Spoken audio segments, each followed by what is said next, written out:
오늘 우리가 함께 볼 하나님의 말씀은 열왕기하 12장 17절부터 18절까지 말씀입니다.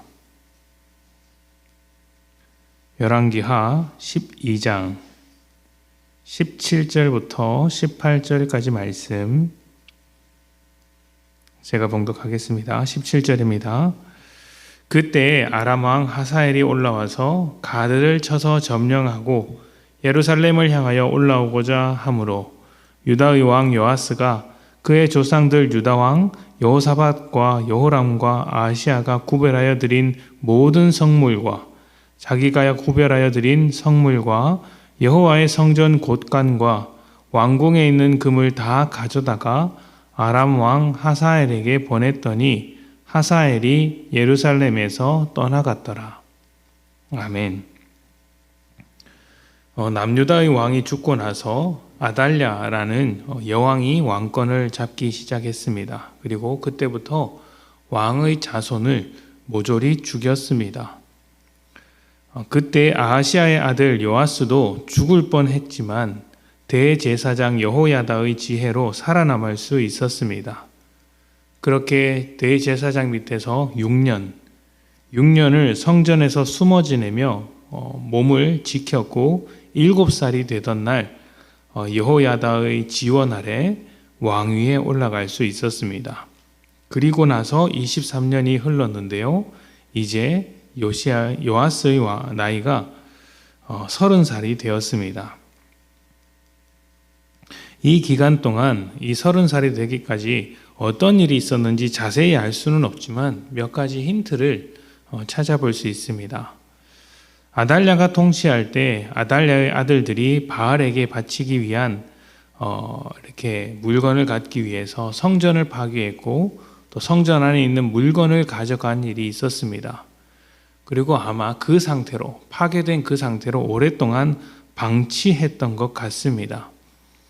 요아스는 왕이 되었고 어느 정도 사리를 분별할 때가 되자 파괴된 성전을 수리해야겠다는 생각을 하게 됩니다.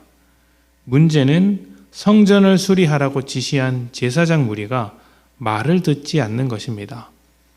제사장인데 성전 수리에 관심이 없는 것은 아닌지 아니면 요아스와 갈등이 있었는지 정확하게 알 수 없지만 요아스의 명령을 따르지도 않고 성전을 방치하고 있습니다.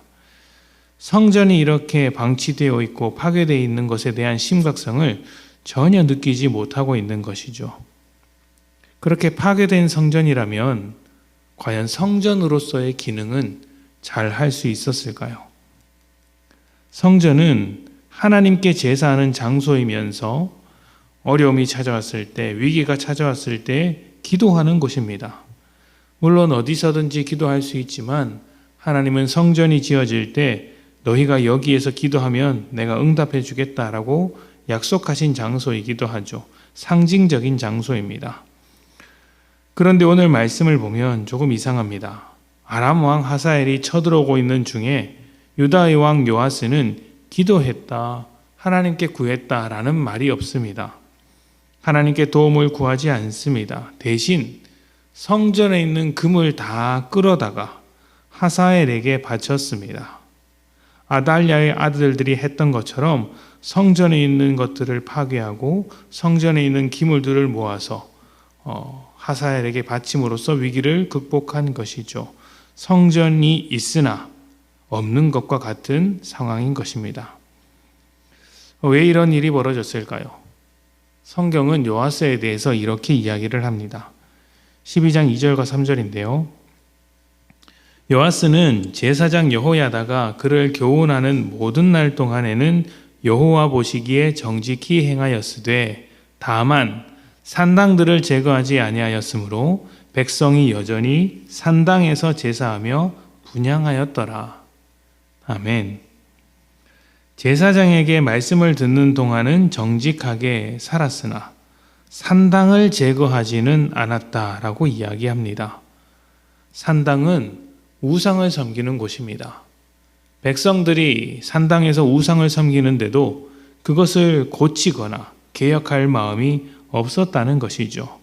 못했던지 안 했든지 어찌되었든 그것으로 끝냈다는 것입니다. 그렇다면 성전을 고치는 것은 믿음으로 했던 일일까요? 믿음이었다면 산당을 모두 제거해야 하는데 그렇지 않은 것처럼 보입니다.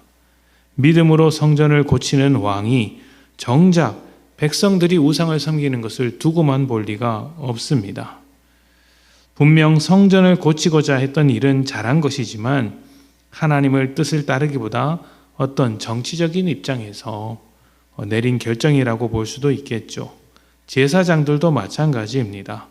왕과 어떤 권력 관계에 의한 정치적인 입장에서 성전을 수리하지 않고 버티고 있었던 것입니다. 제사장이 성전을 수리하지 않은 것, 왕이 산당을 내버려 둔 것 모두 하나님이 아닌 다른 것을 먼저 생각하고 있었기 때문에 벌어진 일입니다. 그래서 성전이 하나님을 만나고 기도하는 성전으로서의 기능을 하지 못하고 정치적인 입장에서만 고려하게 되는 그러한 장소가 되어버린 것이죠. 우리 한 사람 한 사람이 하나님께서 거하시는 하나님의 성전이며 이 교회도 하나님의 성전입니다. 하나님의 성전이라면 하나님을 만나고 경험하고 고백하는 성전으로서의 기능이 살아 있어야 합니다. 그런데 하나님보다 다른 것을 더 사랑하고 있다면, 다른 것을 우선하고 고민하고 있다면 그런 기능들, 그러니까 하나님을 만나고 하나님께 나아가는 기능들을 잘 할 수가 없겠죠. 우리가 성전일 때 모든 사람들이 우리를 통해 하나님을 만납니다. 우리가 성전이면서도 다른 것을 품고 있다면 사람들은 우리를 통해 하나님을 만나는 것이 아니라 우리 안에 품고 있는 또 다른 어떤 것, 우리가 바라보고 있는 우상과 같은 것들을 만나게 됩니다. 겉으로 볼 때는 성전이지만 속에는 우상이 있는 그런 모순적인 삶을 보면서 하나님의 백성이 아니다, 아니면 하나님은 참 이상한 분이구나, 오해를 쌓게 되는 것이죠. 어떻게 해야겠습니까?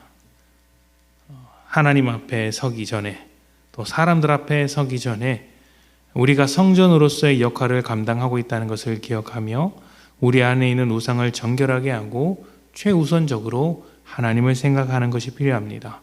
우리가 하나님과의 관계를 잘 만들어가며 하나님을 먼저 생각할 때 다른 모든 사람들, 가족이든 아니면 직장 안에서든 아니면 누군가를 만날 때마다 저 사람은 하나님의 사람이구나, 하나님의 본을 받아 뭔가 다른 것을 가지고 있구나, 이렇게 생각하게 되는 것이죠. 이것이 하나님 나라의 백성으로 사는 길이고 예수의 증인으로 살아가는 것입니다. 성전이 하나님의 집이라는 것을 기억하십시오. 그리고 하나님은 우리를 집으로 삼아 우리 한 사람 한 사람을 성전으로 삼으셨습니다. 많은 사람들이 우리라는 하나님의 성전을 통해 하나님을 만날 수 있도록, 하나님께 기도할 수 있도록 우리 중심에 하나님만 두고 살아가시기를 축복합니다. 우리 함께 기도하겠습니다.